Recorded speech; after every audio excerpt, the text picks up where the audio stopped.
1 Kings 20 from the Net Bible. Benhadad invades Israel.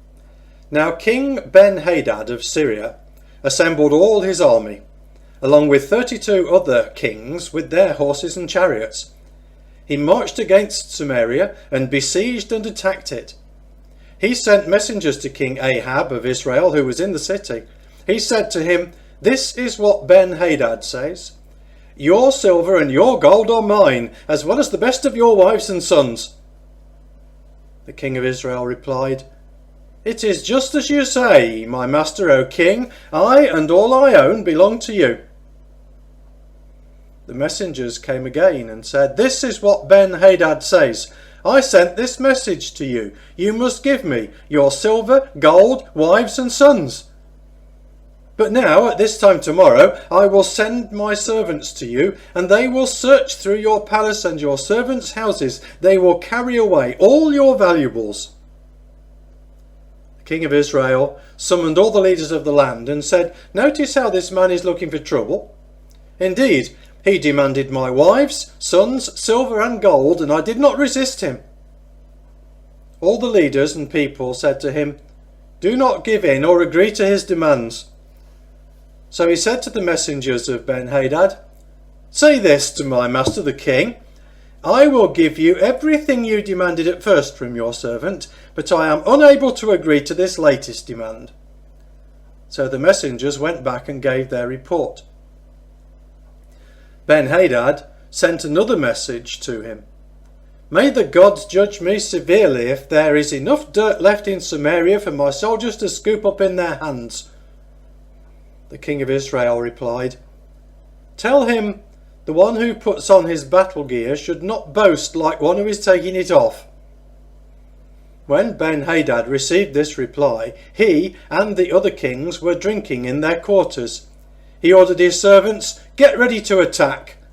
So they got ready to attack the city. The Lord delivers Israel. Now a prophet visited King Ahab of Israel and said, "This is what the Lord says. Do you see this huge army?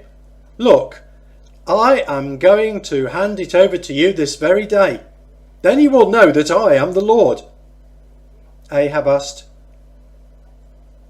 "By whom will this be accomplished?" He answered, "This is what the Lord says, by the servants of the district governors." Ahab asked, "Who will launch the attack?" He answered, "You will."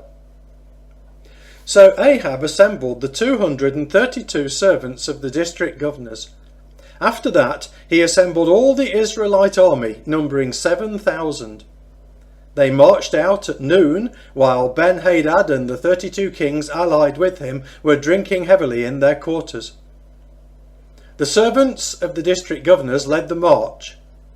When Benhadad sent messengers, they reported back to him, "Men are marching out of Samaria." He ordered, "Whether they come in peace or to do battle, take them alive."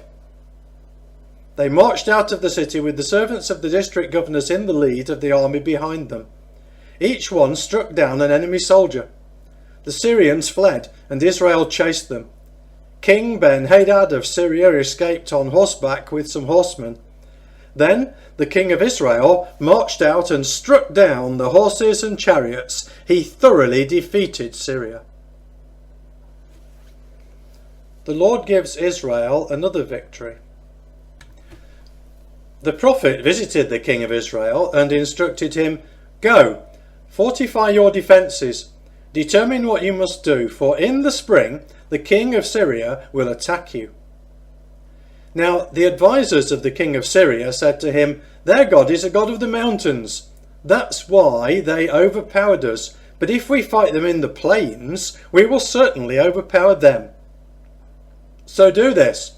Dismiss the kings from their command and replace them with military commanders. Muster an army like the one you lost, with the same number of horses and chariots. Then we will fight them in the plains. We will certainly overpower them." He approved their plan and did as they advised. In the spring, Benhadad mustered the Syrian army and marched to Aphek to fight Israel. When the Israelites had mustered and had received their supplies, they marched out to face them in battle. When the Israelites deployed opposite them, they were like two small flocks of goats, but the Syrians filled the land. The prophet visited the king of Israel and said, "This is what the Lord says. Because the Syrians said, 'The Lord is a God of the mountains and not a God of the valleys,' I will hand over to you this entire huge army. Then you will know that I am the Lord." The armies were deployed opposite each other for 7 days. On the 7th day the battle began, and the Israelites killed 100,000 Syrian foot soldiers in one day. The remaining 27,000 ran to Aphek and went into the city, but the wall fell on them. Now Benhadad ran into the city and hid in an inner room. His advisers said to him, "Look, we have heard that the kings of the Israelite dynasty are kind. Allow us to put sackcloth around our waists and ropes on our heads and surrender to the king of Israel. Maybe he will spare our lives." So they put sackcloth around their waists and ropes on their heads and went to the king of Israel. They said, "Your servant Benhadad says, 'Please let me live.'" Ahab replied, "Is he still alive? He is my brother." The men took this as a good omen and quickly accepted his offer, saying, "Benhadad is your brother." Ahab then said, "Go get him." So Benhadad came out to him, and Ahab pulled him up into his chariot. Benhadad said, "I will return the cities my father took from your father. You may set up markets in Damascus, just as my father did in Samaria."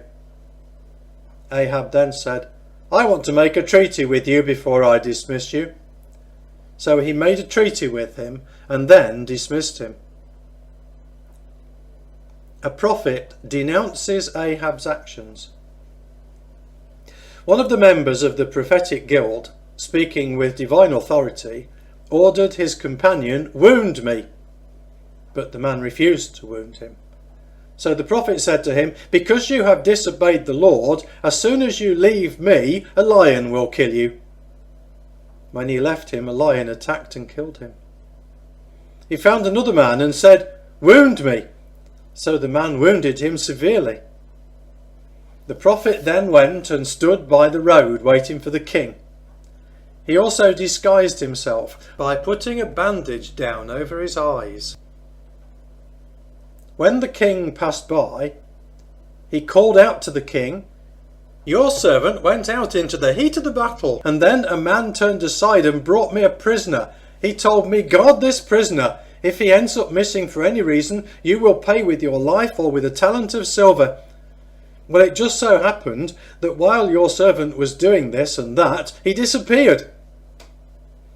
The king of Israel said to him, "Your punishment is already determined by your own testimony." The prophet quickly removed the bandage from his eyes, and the king of Israel recognized he was one of the prophets. The prophet then said to him, "This is what the Lord says. Because you released a man I had determined should die, you will pay with your life, and your people will suffer instead of his people." The king of Israel went home to Samaria bitter and angry.